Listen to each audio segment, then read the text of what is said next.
What's going on, everybody? This is Broken Games HDR here. We're about to get into it. All right, y'all. So that was my wife doing my intro for me. And we're going to get right into the video. So the PlayStation State of Play for today, February 25th, just happened.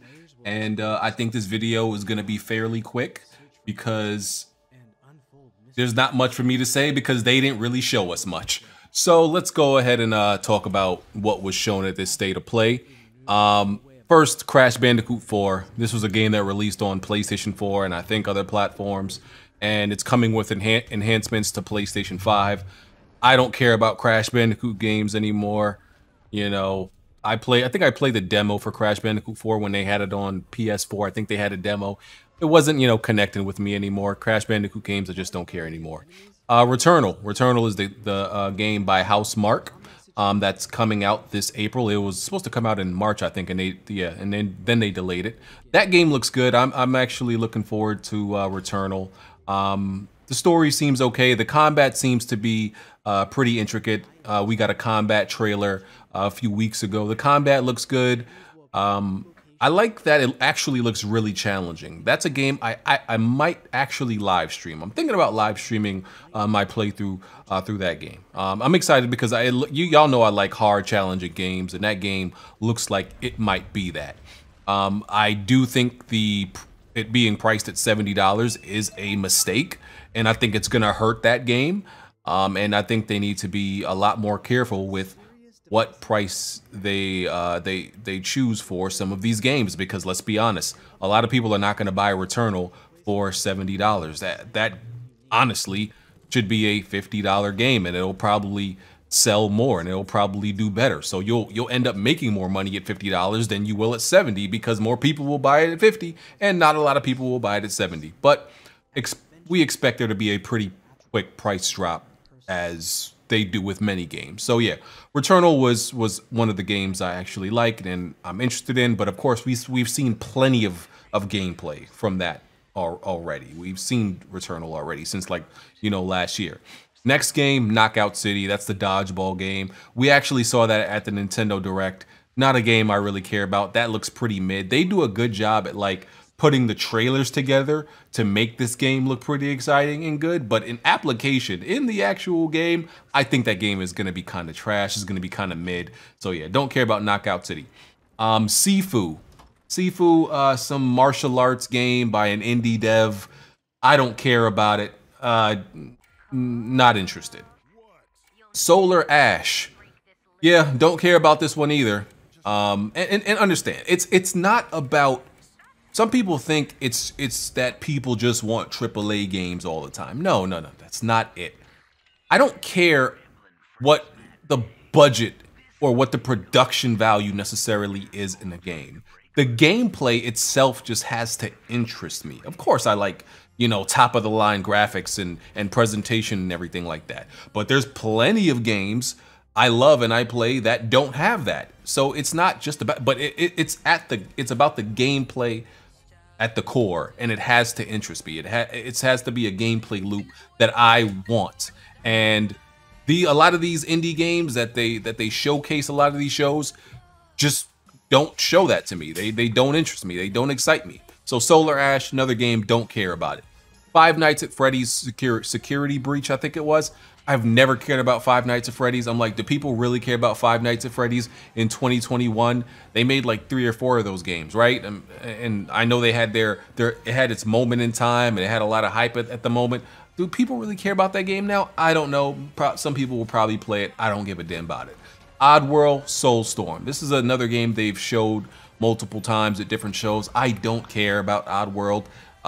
It's not. I remember I played one of the games like way back. It's not really a game that really interests me, or nothing about the gameplay excites me. I don't care about this game. Kenna, I keep forgetting if it's Kenna or Kena. I'm pretty sure it's Kenna Bridge of Spirits. I need to listen back to how the speaker during the show said it, but I think it's Kenna Bridge of Spirits. So we got to see more gameplay of Kenna Bridge of Spirits. I wish they would just show us just some straight gameplay. They sliced it up. They had some gameplay and some cinematics, but this game continues to impress. Everybody thinks this game is going to be the sleeper hit.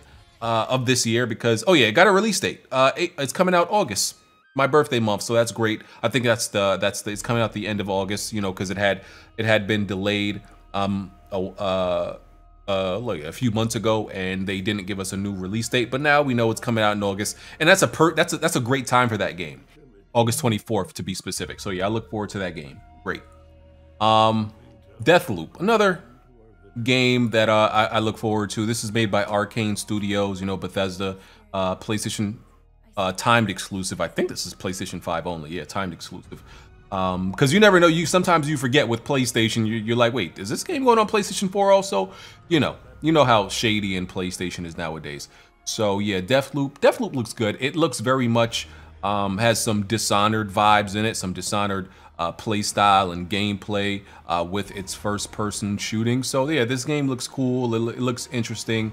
I like the presentation of it. It had like this 007 James Bond movie trailer to it.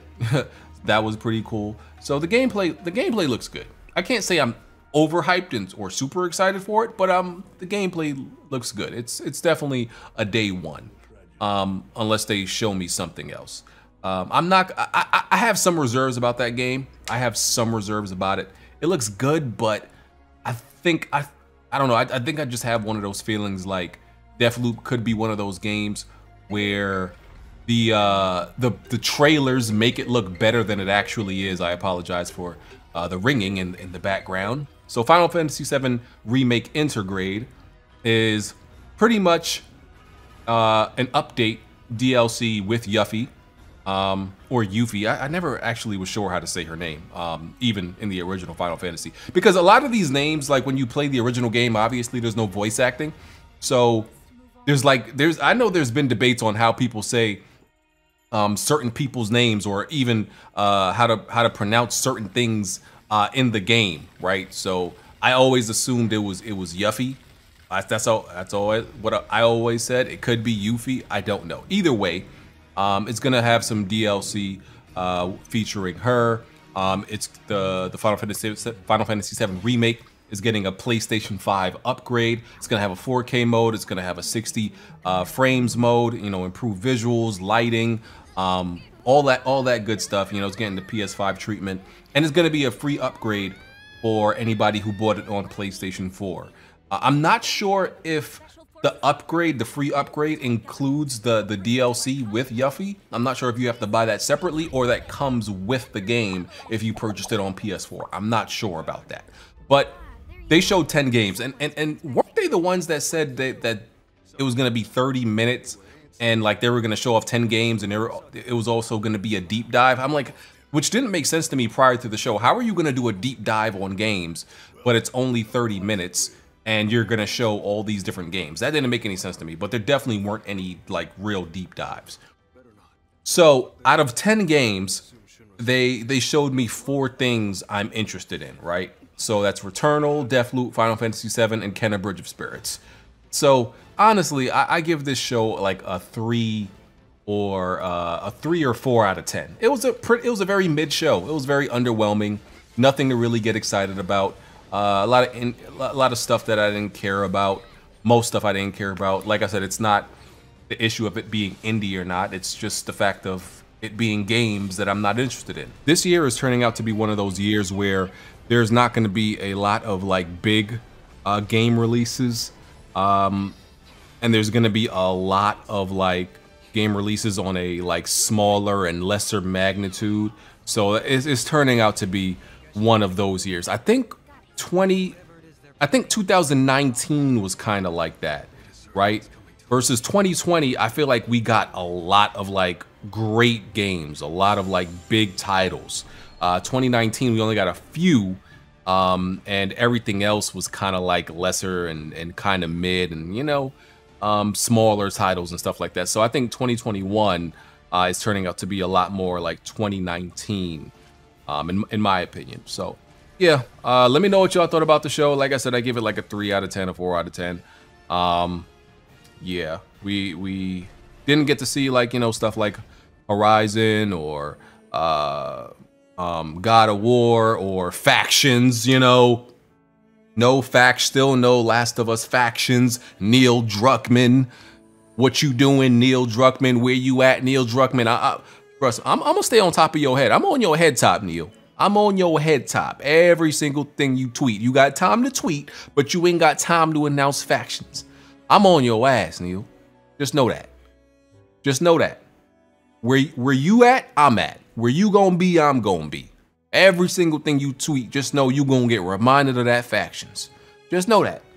So yeah, there's a even there weren't any surprises either. There were like no surprises, no surprise announcements. Everybody, you know these PlayStation dudes. Oh, Silent Hill is coming. No, it's not. Shut up. All these insiders and stuff like that, rumors and leaks and all. I'm like, these shows always prove these insiders are not insiders. If anything, they're outsiders because they're outside of the loop. They know nothing. They're not on the inside of anything. They're not on the inside of pussy. They're not on the inside of the gaming industry. They're not in the know. They know nothing. They're outside, okay?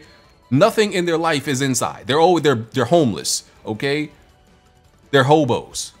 Okay? They're just outside, going where the wind blows them. That's what these dudes are. Anyway, yeah, let me know what y'all think about this. Hit the like button, hit the notification bell, hit the join button to support the channel. Check out the Weapon Wheel Patreon. Definitely check out Weapon Wheel this week because that's gonna be good. And yeah, hit the like button if I didn't say that. Hit the notification bell. Y'all know all that good stuff. Follow me on Twitter if you're not. I'll check y'all on the next video. I'm out. Peace.